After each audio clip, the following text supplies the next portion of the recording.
Hello and welcome to My Security TV. My name's Chris Cubbage. I'm with My Security Media. This is our Tech and Sec weekly Friday morning episode. Today we're going to be looking at the Darknet takedowns disrupt drugs markets with Professor Rod Broadhurst, who is with the Department of Regulation and Global Governance, College of Asia in the Pacific at the Australian National University. We'll obviously be looking at the Darknet in this latest research that was commissioned by the Australian Institute of Criminology's Serious and Organised Crime Research Laboratory. So he's had a busy week. Looking forward to having a chat to Rod as well. And also a bit related to what we're going to be speaking with Rod Broadhurst with is the Jane Lowe's podcast with the big biz of crypto crime with Kim Grauer, the head of research with Chainalysis, and looking at crypto crime, the use of the Darknet for money laundering and the like, and some of their research. So it's a good segue into Rod, and it was almost the main reason why I reached out to Rod as well when I saw that research. So without further ado, I'm going to bring on Rod Broadhurst, or Professor Rod Broadhurst. Rod, thanks for joining us. Good morning, Chris. How are you? Very good. And you've had a busy week, obviously, with this type of research coming out. Maybe just talk us through, this has been commissioned, as we mentioned earlier, the Institute of Criminology. Was it the Institute? The Australian Institute of Criminology, Serious and Organised Crime Research Labs.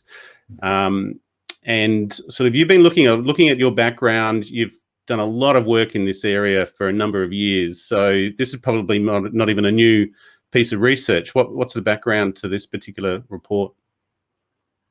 Well, thanks, Chris. Yeah, look, we've actually been working for quite a few years around Darknet, not just Darknet, but cybercrime generally. But we've been looking at Darknet, mostly looked at Darknet from a malware dissemination, crime as a service sort of issue. But a couple of years ago, we were doing a quick survey of how much fentanyl you might find on the conventional Tor Darknet or the illicit crypto markets, as they're sometimes called.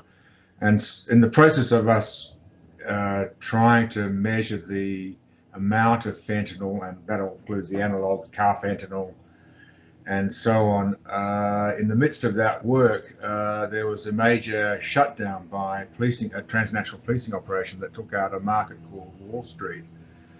They all have these sort of rather glamorous names, or rather naughty names, I suppose, or ironic names. So Wall Street was taken out in about April 2019, and we immediately started to notice some effects in the market in the availability of these opioids. So that got us thinking about, if you like, a classic intervention study, a pre and after. What's the impact of closures on Darknet markets, but focusing on a particular illicit drug, this time fentanyl and its analogues. And the reason for that focus is, as many of you will know, that there's a major problem, particularly in North America, with the use with fentanyl coming in and having quite a huge impact on, for example, overdose deaths, and also for cutting, weak heroin and so on. So there's some massive changes going on actually in the transnational illicit drug market. And one way of looking at one element of that is the underground online market, right? And we know that, especially since, well, this is an obvious kind of comment, but all boats have lifted, Chris, haven't they? In terms of opportunities around cybercrime, particularly as COVID's had this huge impact on the way in which we work and working from home and so on. So there's been a lot of that going on, and we've looked at things like the availability of vaccines and medicines, repurposed medicines, and so on. So that's kind of what we've been doing the last couple of years. We're very interested, at least I am also very interested in the so-called organised crime or transnational organised crime part of it, because some of these, I mean, that's something we have time we could discuss, but it's a very interesting area about what kind of novel criminal organisations are they, and what's the link between these darknet markets and, say, traditional, mafia-like groups, etc. One of the things that Chainalysis do that's very interesting. I mean, for example, recently they indicated, based on their work on cryptocurrencies, that the Russian market Hydra was a very dominant market, and we've looked at Hydra and so on. So that's the brief background. But generally, this is just an opportunistic event with this police closure for us to continue tracking those markets to see what actually happens. Does a police seizure or a police shutdown have any impact on the market itself? Are people deterred? Do people change? What's the impact? Yeah, well, that's a good question of what is the deterrence really in terms of the takedowns of the markets, and we have done a number of interviews, including with Interpol and the Interpol advisors on that, and it is a cat and mouse game really in terms of the setting up of a new market. The police might infiltrate it or take it down, and it just pops up another one. And you've got here the markets which sell a variety of contraband, including illicit drugs, included Apollon, Empire, Dream, Nightmare, is it Tochka, also known as Point, Berlusconi, Valhalla, and then Wall Street. So there's a number of them. How many sort of darknet markets were there that, in terms of the options that you had? Is it just full on, or are they quite sort of, as they grow to a certain scale, they become quite prominent and they stand out a little bit more? I think all of those things, actually. It's a very dynamic, very evolving sort of kind of a market. And, just as a rule of thumb for us, because we're a university research lab, and we're mostly, I guess we get most of our energy from our young, interns and stuff like that help drive this work. So we tend to we're a bit selective. I mean, you raise a bigger issue about, indeed, how many markets are there out there? Do we know the universe? And the short answer is no, we don't. It's very hard to crawl, even these days, very hard to crawl the open net, not to mention something like, Tor, or even worse, if I can use that word, freenet or something like that, where you really have you can do it. Anyway, to cut a long story short, so we tend to look at what we call the omnibus, or sometimes a high street equivalent markets. So the big markets, they've got to have at least 1,000 products on their books, or they're advertising that, and that they carry a range of products, usually right across the range.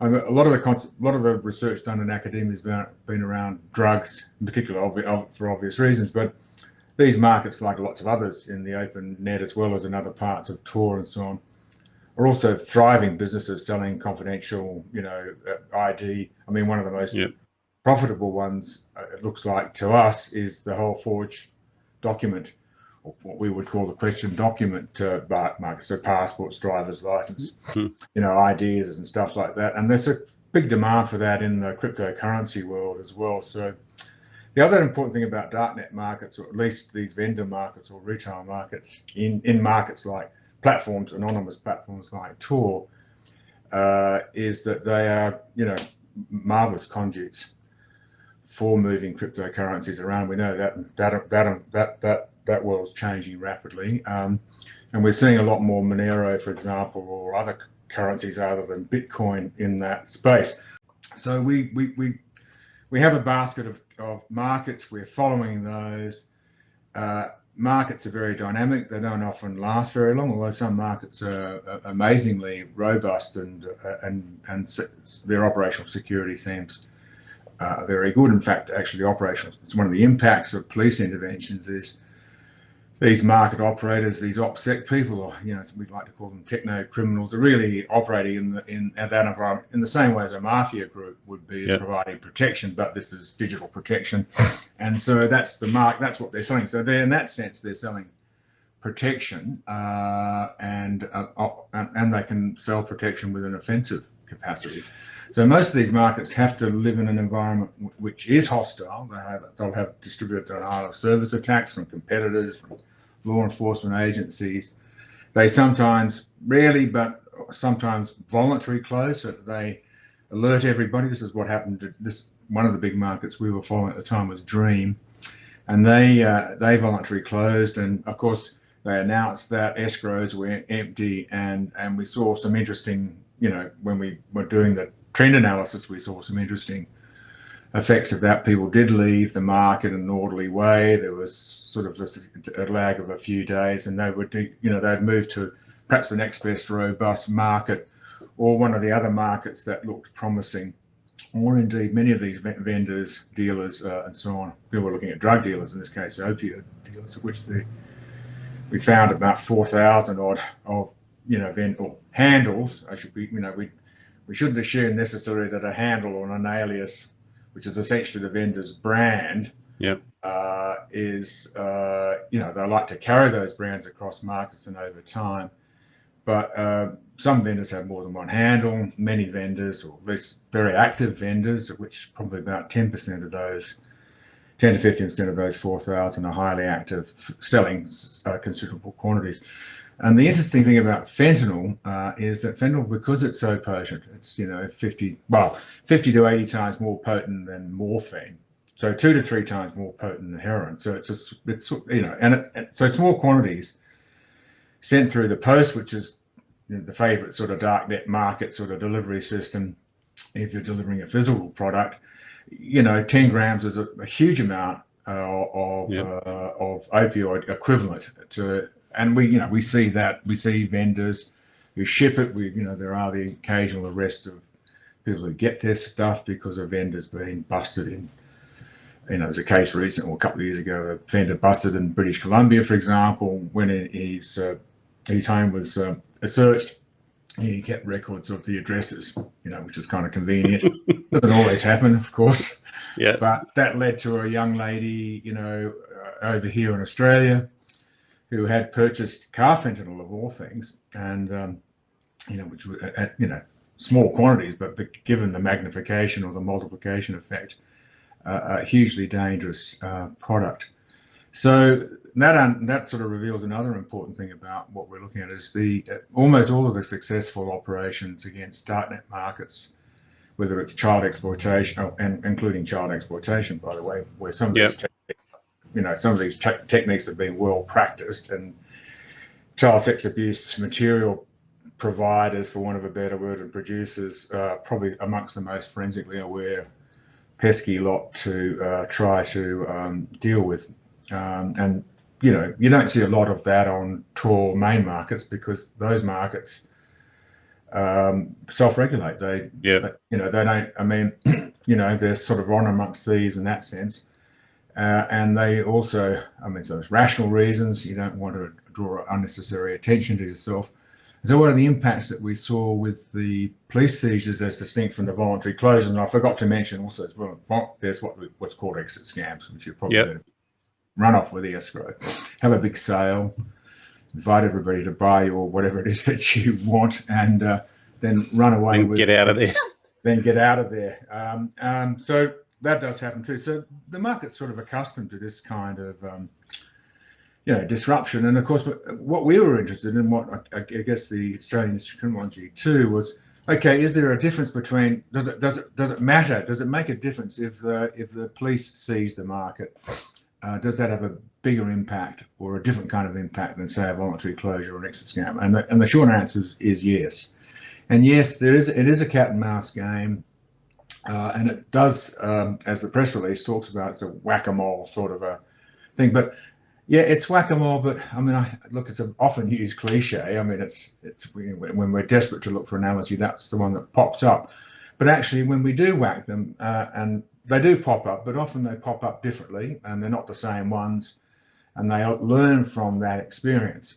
And that's what we've been seeing this year with some of the new markets like White House and ASP and others.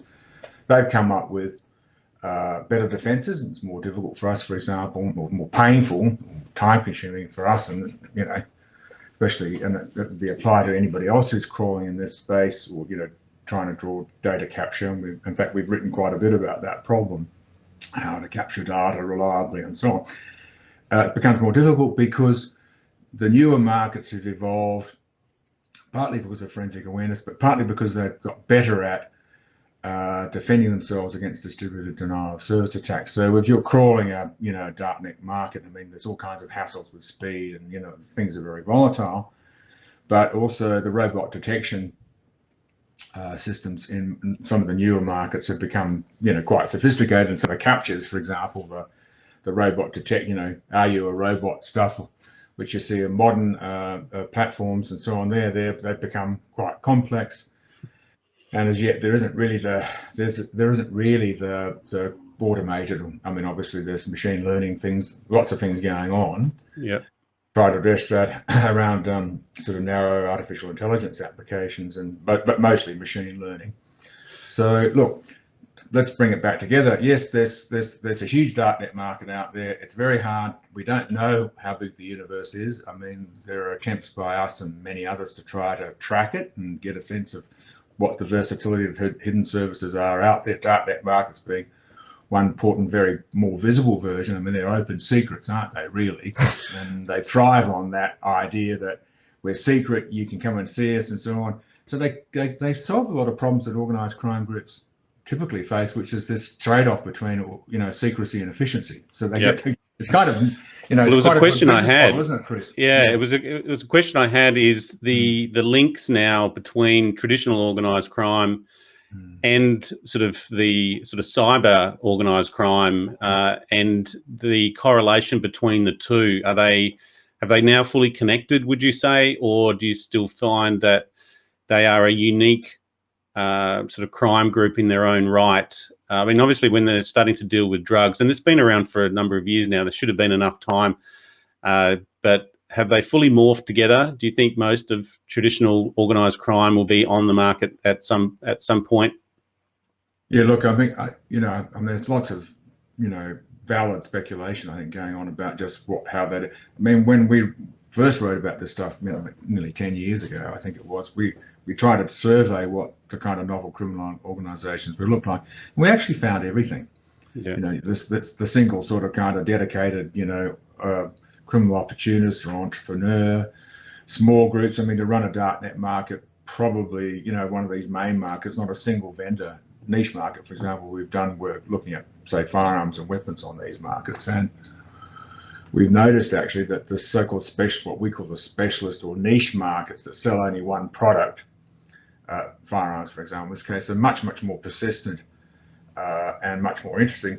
Everything's harder to track. I mean, it's hard to track sales now. You know, you don't get Bitcoin wallets sitting on the front page, etc. So, but from what we can tell, yeah, there's quite a lot of niche activity now. Chain analysis, for example, is one of these, you know, kind of at least, and the European Monitoring Centre and so on. They think there's about 50 to 60 of these so-called markets active at any one time. But actually, like us, they've noticed, or like we've also noticed, that there's been very significant consolidation in the last 12, 18 months. But to answer your bigger question, yeah, transnational organised crime is changing all over the place. And so you do see examples where a market typically run, let's say, 3 people, somebody who worries about OPSEC, somebody who does the sort of logistics, and somebody does the money. That's typically about, you know, you'll need that. And going back to the intervention study, when Wall Street got shut down, Wall Street was shut down as a consequence of a cascading series of events.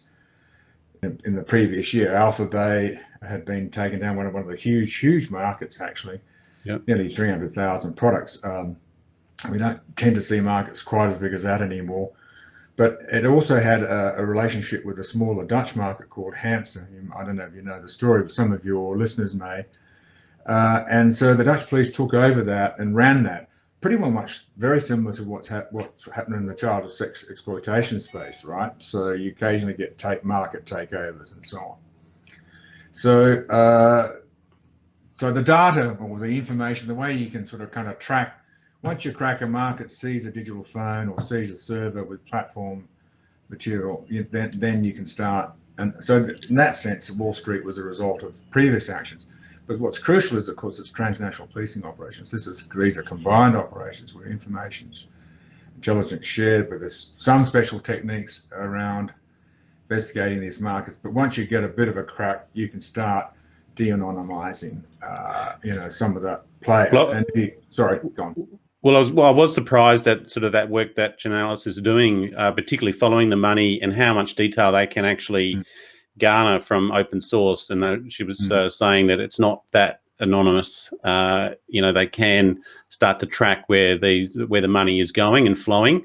How much did you do in that regards? Because you're obviously looking at the drug market itself, but how much of the money was being made? Did you look at any of the money flows?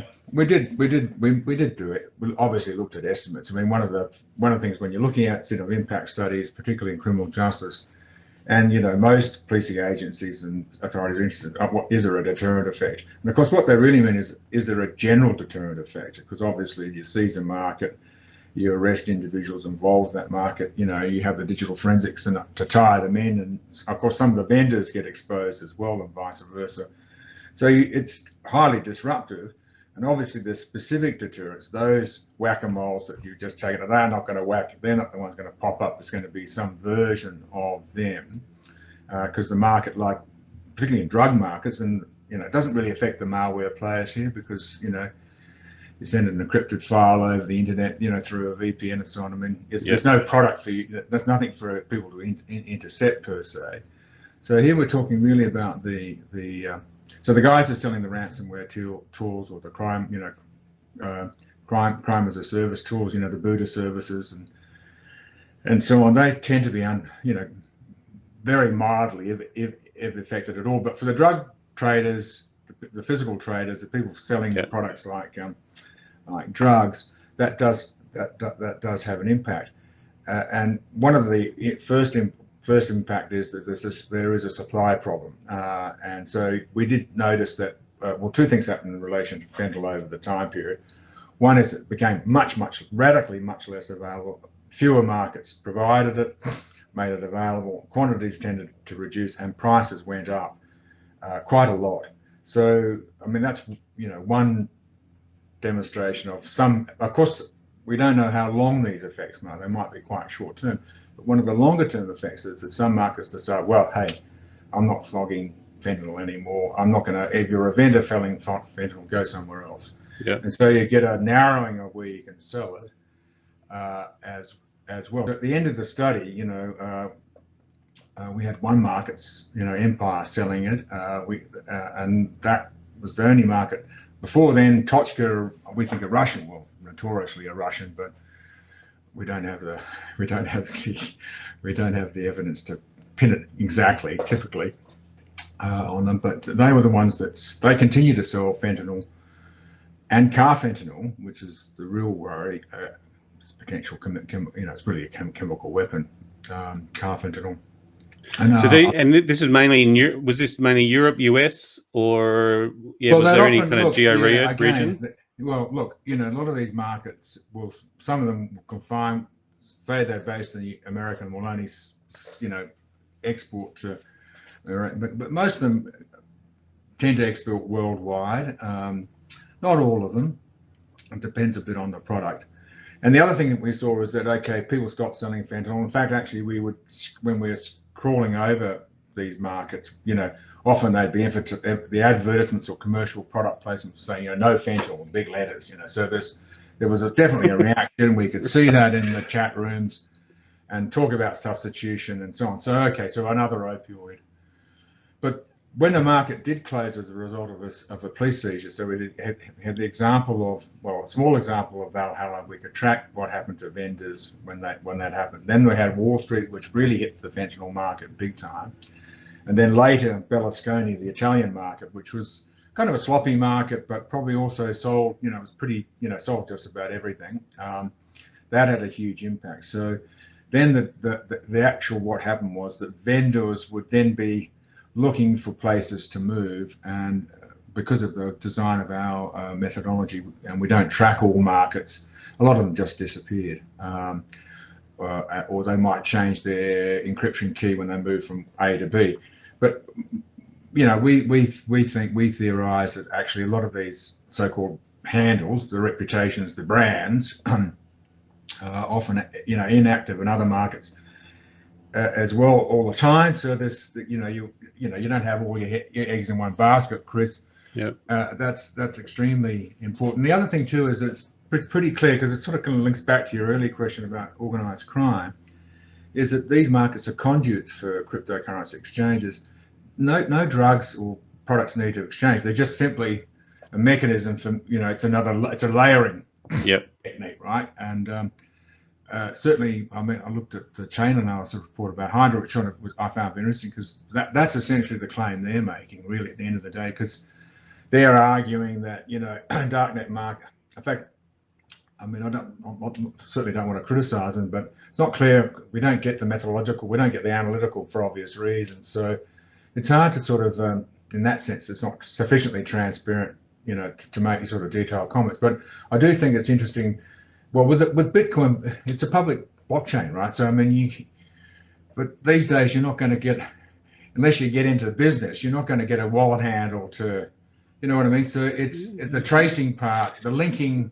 Yeah. I mean, there are things you can do from a correlation point of view on scale. That's for sure. So I'm a little bit.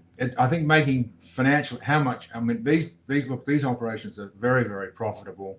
It's clear that everything from the sort of kind of the single criminal entrepreneur to the mafia-like group are involved. And nation states will be on there too at some point too, I imagine as well. Yeah, look, more likely is in the form of proxy actors. In the same way that sometimes organised crime groups act as proxy actors. I mean, the Russians often have that. Look, as long as you don't sell any rubbish in the Russian Federation, we'll look away. But listen, if you find anything interesting over in Europe, exactly. let us know. It's probably more just to find out who's who in the zoo and finding something interesting. But it is reaching here in Australia. Arrests this week in Sydney, cryptocurrency money laundering. 5 women and a guy were locked up, and that's part of an ongoing operation by New South Wales Police. Cybercrime operations. That was on their Facebook. I've just put it on the Australian Cybersecurity magazine this morning. Well, look, look, Chris. I mean, okay, there's the whole drug question, and look, the online black market, such as it is in that way, is significant. It's growing, but it's still a very small proportion of the kind of the whole global. Yeah. But the role of illicit crypto markets, hidden services generally play in money laundering is really important. In fact, I think it's probably the more important driver of what we're seeing. But we could not underestimate the idea that now that we're much more sort of hooked to online, there's obviously more interest in. There's an argument going on too amongst some of the researchers I think is worth mentioning, which is that these markets are kind of gentrified. You don't have to go into a greasy, noisy nightclub, rub shoulders with some sort of hairy monster bikie. I'm not a stereotype bikie.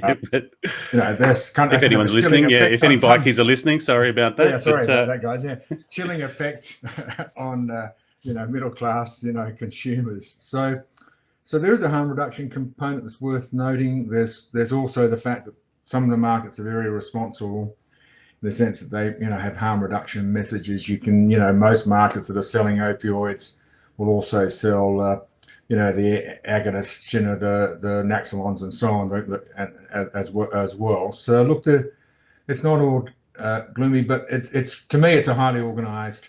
I mean, the way I think about organised crime is it's kind of traditional. I mean, lots of crime requires a high degree of organisation to perform it.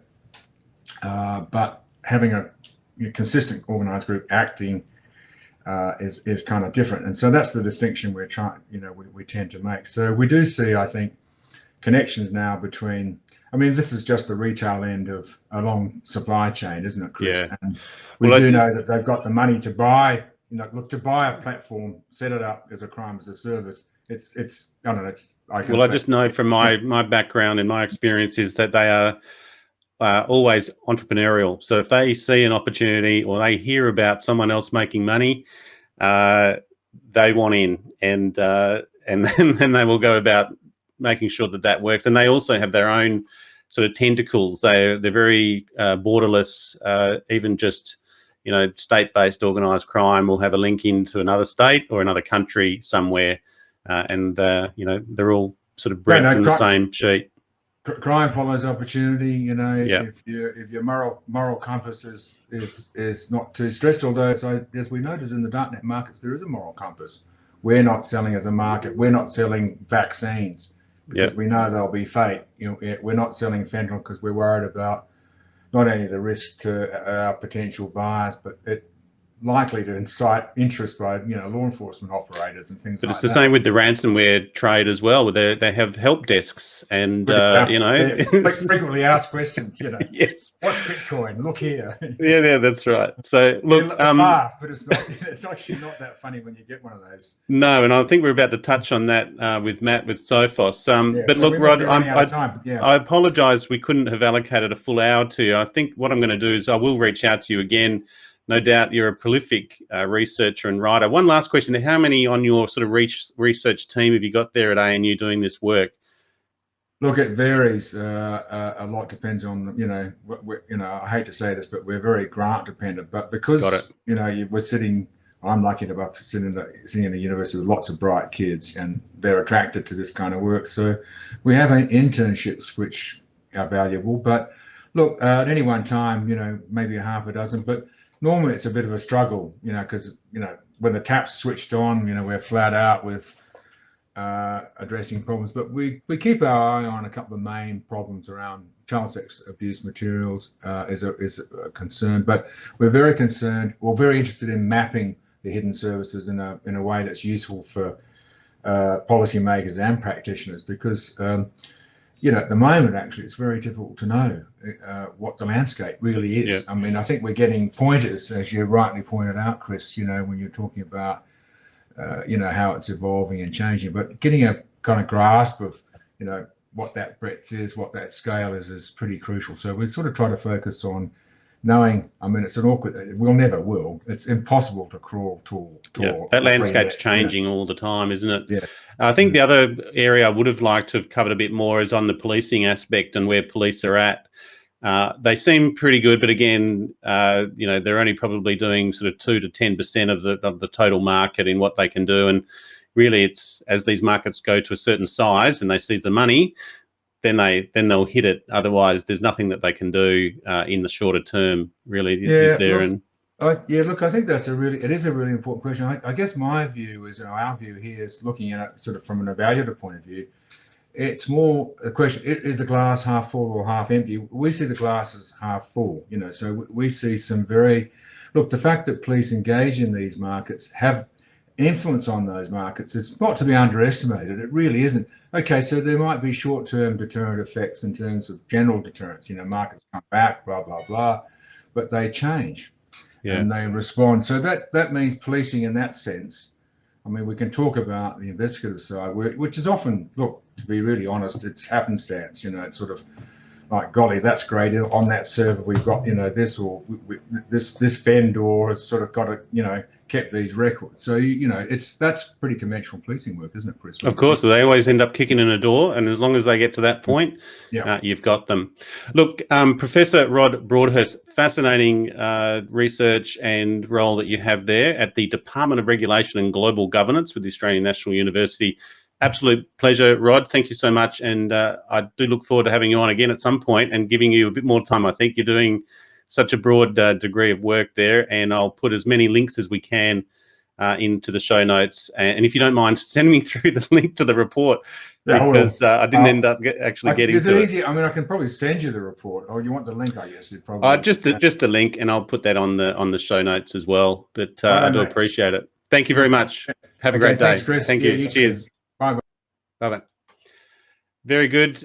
Professor Rod Broadhurst with the Australian National University, Darknet takedowns, disrupt drugs markets. And that was some work that they did back in 2019 for the Australian Institute of Criminology.